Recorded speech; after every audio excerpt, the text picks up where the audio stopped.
อานิสงส์แห่งอานาปานสตินี่เว้าโดยย่อมีอานิสงส์เนี่ย7อย่างครับโอที่ว่าโอรัมภคิยะสังโยชน์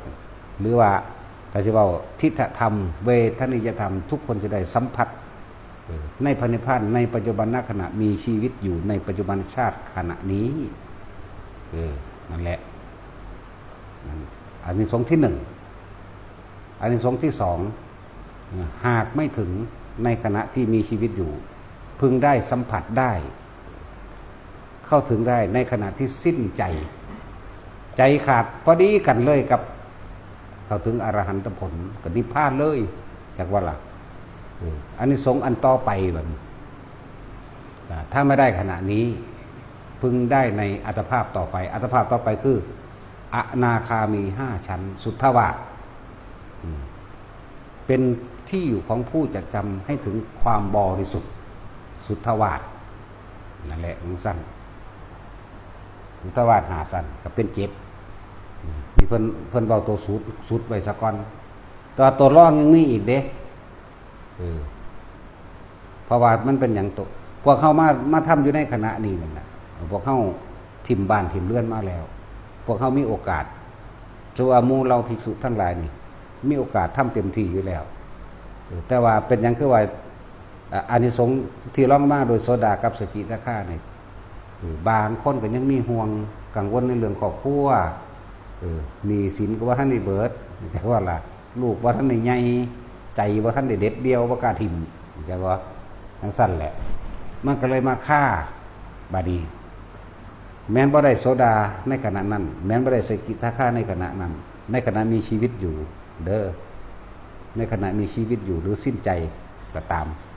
บานี้จะว่าบางคนบานี้ได้ในขณะที่สิ้นใจเป็นโสดาสกิทาคาก็ได้บาทนี้สำหรับนี่อานิสงส์รองลงมาเด้อสำหรับผู้ที่ยังไม่ถึงสกิทาคาหรือโสดาเด้อด้วยอานิสงส์แห่งการฟังธรรมสุตตมัจจปัญญาการสังสมสุตตะตัวนี้ย่อมทำให้เกิดหนทางรู้แจ้งตามความเป็นจริงแต่ว่าด้วยที่ว่าตัวเองยังกังวลอยู่ในเรื่องบางคนก็มีอาชีพฆ่าสัตว์นะครับว่าบางคนก็มีอาชีพค้าขายไปตัวนั่นแหละก็ยังมีอยู่หั่นนะแต่ว่าด้วยที่เฮาทำมั่งไม่ทำมั่งมือหนึ่งเฮาอยู่ในลมหายใจเพียง 2-3 ครั้งบ่ได้ต่อเนื่องขนาดยาวไกลแต่ว่าเฮามีการฟังธรรมไปต่อเนื่องกันอยู่เรื่อยๆเนื่องๆและการฟังธรรมนี่เฮ็ดให้เฮาเข้าใจคำว่าทานนี่ไม่หวังผลในทานไม่มีจิตผูกพันในผลแห่งทานบ่อยากได้หยังเป็นเครื่องตอบแทนแล้วอันนี้อันนึงแล้วมันสิส่งเสริมกันไปและที่สำคัญเฮาไม่ถือสิ่งอื่นเลยนอกจากพระรัตนตรัยเข้าใจบ่ที่สำคัญนี่แหละที่คนมันเป็นอย่างคือฆ่าแนวนี้เพราะว่าบ่มั่นใจตนเองบ่มั่นใจในธรรมบ่มั่นใจในความจริงบ่มั่นใจในคำสอนพระพุทธเจ้าก็เลยไปพึ่งสิ่งอื่นมาวัดอยู่บางคนก็ยังถือผีสางนางไม้เทวดาถือเลิกถืองามยามดีถือดวงดาวอยู่โง่ห่งโง่เห่งตั้งศาลพระพงพระพุ่มมันก็ยังมีดีพวกบ่มั่นใจเลยจะว่าล่ะ แต่ว่าพวกเฮานั่นแม้นเจ้าสิมีอาชีพที่ยังฆ่าสัตว์อยู่ลักทรัพย์เป็นบางครั้งลักของผู้อื่นอาจจะเป็นบักฮุงก็เอิ้นว่าทรัพย์เด้ลักหัวตาไข่เป็นบางครั้งลักหัวจิงไข่เป็นบางครั้งบักอีตูเป็นบางครั้งบักฮุงบักแตงบักโม่ลักอ้อยจักว่าเฮาก็เคยลักมาแล้วเลยเว้า เป็นบางครั้งจักว่าล่ะฟังทำบ่อยๆนี่ฟังไปเรื่อยเลยแม้นว่าในขณะที่เขาตาย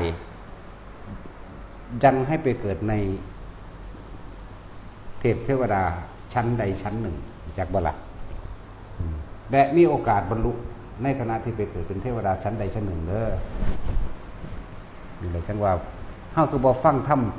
พระตถาคตเจ้าให้มากๆเนื่องๆบัดนี้เฮาไปตายแล้วไปเกิดในเทวนิกายอันใดอันหนึ่ง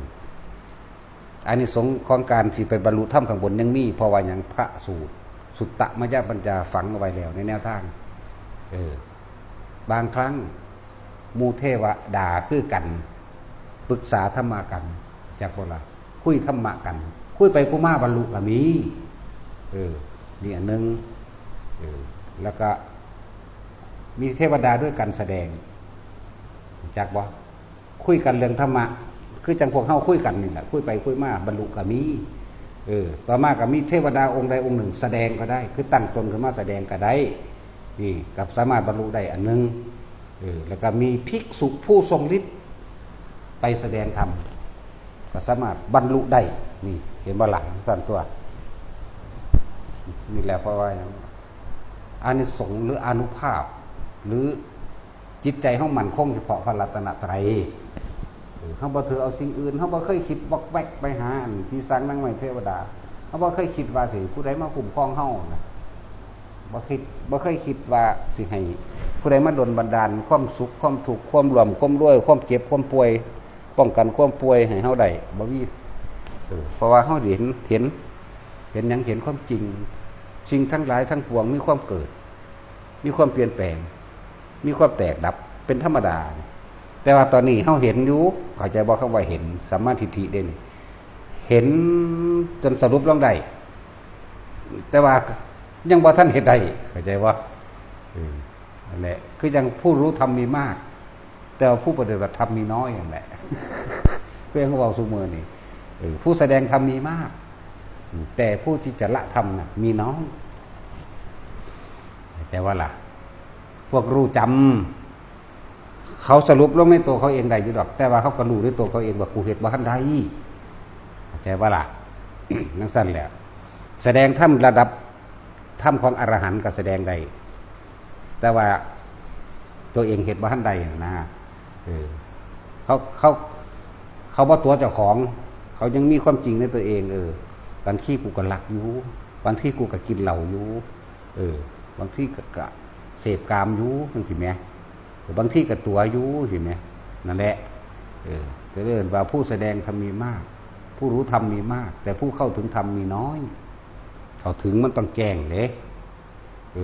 ต้องสั้นทั้งว่าพวกนี้เนี่ยแล้วก็ที่สำคัญคือเขาก็บ่ถือเอาอย่างอื่นเลยนอกจากพุทธธรรมสงฆ์อย่างเดียวแม้จะมีการทำความเร็วมั่งเป็นธรรมดาแต่ว่าเมื่อจิตสุดท้ายก่อนตายของเขานะเขาจะนึกถึงเฉพาะรัตนตรัยเขากับเขาเทวนิกายอันใดอันหนึ่งสิเวนจาตุมตวะตึงสายามาตุสิตากะสังหรือบุคคลผู้มีฌานอยู่มั่งเล็กๆน้อยๆอาจจะเข้าสู่พรหมโลกชั้นที่1ที่2ก็ได้แต่ว่าล่ะตัวปริสัชชาพระโรหิตามหาพรหมมาแค่ชั้น1ชั้น2พวกเจ้าก็มันหอดอาภัสราผมได้ธรรมดาสั้น6บ่แม่นอาภัสราของสกุลเด้เข้าใจว่าล่ะไล่ๆสัมบบูซื้อมันก็เลยเนาะแล้วซาดอยู่นี่เบิดนี่แหละวะถ้าสิว่ามามันหยังเนาะประเด็นเนาะสั้น6เทวดามี6สั้นจังซี่มันหยังเนาะบาดนี่เนาะยังประปริปรุประอย่าไปละวันจาตุมจังซี่จาตุมมหาราชิกาจังซี่นะมันหยังเนาะประหรือปริว่าแล้วบัดนี้จาตุมมหาราชิกากับพวกเจ้ากระทองก็ได้ละมื้อนี้ก็เลยเนาะแต่ว่าเขาบ่พาทองบันไดมันยาวโพดว่าเฮาทองหลายภูมิมนังเทวนังสัตตังสุสัจจาตุมหารายกาเทวสัตตมนุสาเวสุงจตุมหารายกานันเทวนังสัตตังสุสัจตาวะติงสารเทวสัตตมนุสาเวสุงนี่เขาบ่พาทองก็ซื้อพวกเจ้าก็ไปทองเอาเองตัวก็ยังทองก็ทองได้อยู่เพิ่นรัดเอาแค่ว่านี่ได้ปิญญายะนิพพานายะโพธิญาณแหละเอามันจบโลดเอามันเพิ่นที่จริงเพิ่นก็แสดงซ้ำนั่นเด้พระเจ้าบ่ได้แสดงต่อเด้สัทธมนุสาเวสุงเพิ่นบ่ได้แสดงต่อเด้พระอรหันต์เพิ่นก็มาแต่งขึ้นมาใหม่อีกซึ่งกับพระอนุนถามเพิ่นก็เลยเว้าให้ฟังเพิ่นบ่ได้แสดงตอนนั้นพระอนุนถามบ่ให้ฟังหมู่นี่เขาเจ้าระลึกตามเขาเจ้าเห็นได้เขาเจ้าลงมาไว้ให้เฮานั่นแหละสิว่าแต่งใหม่หรือว่าแต่งใหม่ก็บ่เป็นหยังธรรมะนี่เป็นของไผกระสร้างถ้ามันเฮ็ดให้พ้นทุกข์ได้ปฏิบัติตามโลกนี่เฮาถือเอาหม่องนี้เฮาบ่ได้ถือว่าไผสิเว้าเฮาถือเอาตรงที่ว่าถ้าเป็นความจริงถ้าเป็นจริงเอาเลยนั่นซั่นแหละ ได้ก็ได้ที่มันปฏิบัติได้ถึงใดบทธรรมบทใดบทหนึ่งที่อยู่ในพระไตรปิฎกถ้าเฮาพ่อเข้าใจได้นะดึงออกมาในขอความเดียวนึงกับชันปฏิบัติตามรู้ธรรมเห็นธรรมใดบรรลุใดเห็นเลยว่าเฮาบ่ได้เน้นว่าไม่เก่าคำแต่งใหม่หรือไม่แต่งใหม่ก็ช่าง ตัวนี้แต่ว่าเพราะว่าเฮาเอาธรรมเฮาบ่ได้ค้นอย่างก็ว่าเฮาเอาธรรมเอาความจริง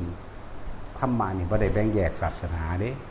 ความจริงทุกคนเกิดมาตายพอกันเกิดมาเก็บเกิดมาปวดเกิดมาป่วยเกิดมาหิวเกิดมาร้อนเกิดมาหนาวมีความคิดอยากได้อยากดีอยากมีเสมอกันเบิดฮอดสัตว์เดรัจฉานบ่ว่าแต่สัตว์มนุษย์อยากก็ว่าแม่นเบิดนั่นแหละมันคนป่า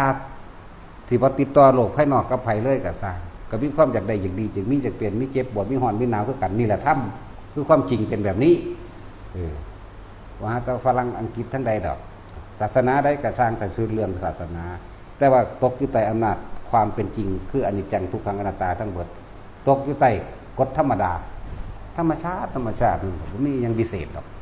บ่มีอย่างเกินบ่มีอย่างนั่นดอกตกอยู่ใต้ความเกิดแต่ก็ตายเสมอกันเขาก็มีความคิดอยากได้ดีมีเป็นเสมอกันกับเฮานั่นแหละเห็นบ่เอาผู้มนุษย์ธรรมก็สร้างคือกันแค่คิดอันเดียวกันเวลาถือไฟลวกน้ำห้อนลวกมากกับห้อนห้องโอ้ยคือกันนั่นแหละเนาะเห็นว่าล่ะเขาบอกธรรมะจีนมันสิว่าภาษาได้กับสั่งเอามือไปจับไฟบังดูบ่ห้องโอ้ยโลด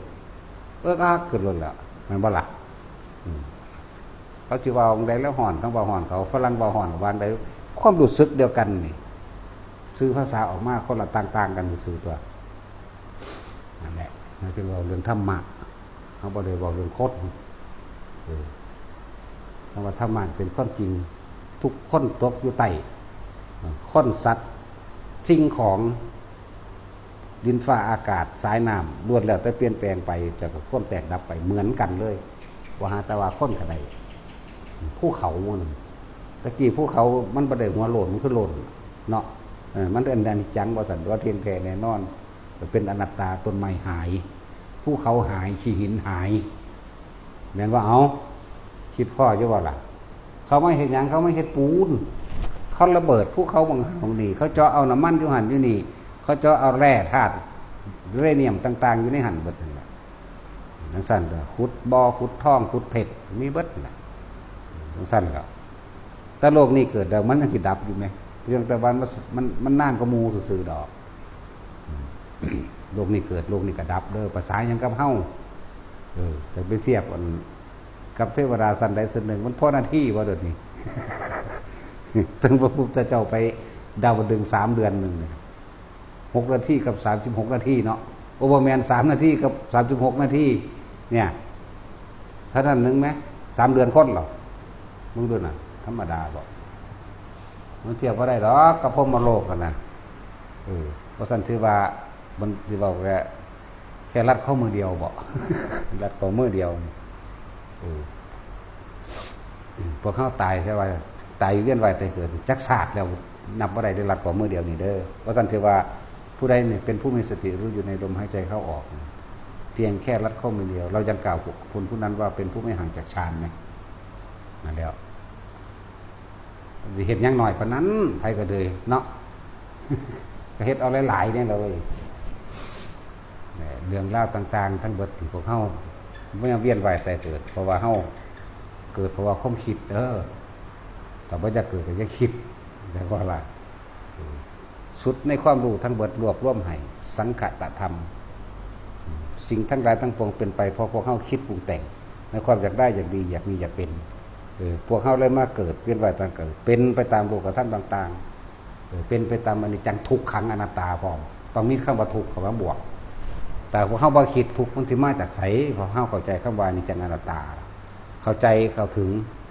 แต่อยู่เป็นกลางของมันใดเห็นสิ่งทั้งหลายทั้งปวงเคลื่อนไหวไปแต่ว่าใจเฮาบ่เคลื่อนไหวตามมันเลยว่างๆของมันทั้งสั่นจิตได้อยู่แต่จิตจักว่า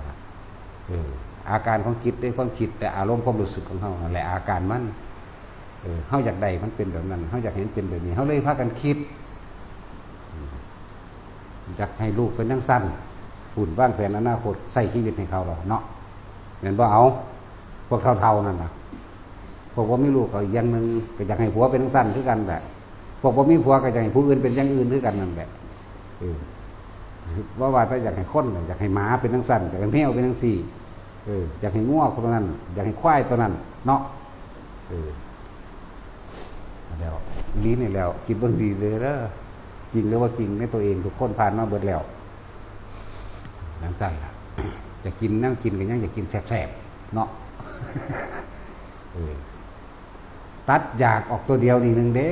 หลักนั่มเขามาไว้ในลมหายใจเฮานี่แหละตัดอยากออกนี่แหละ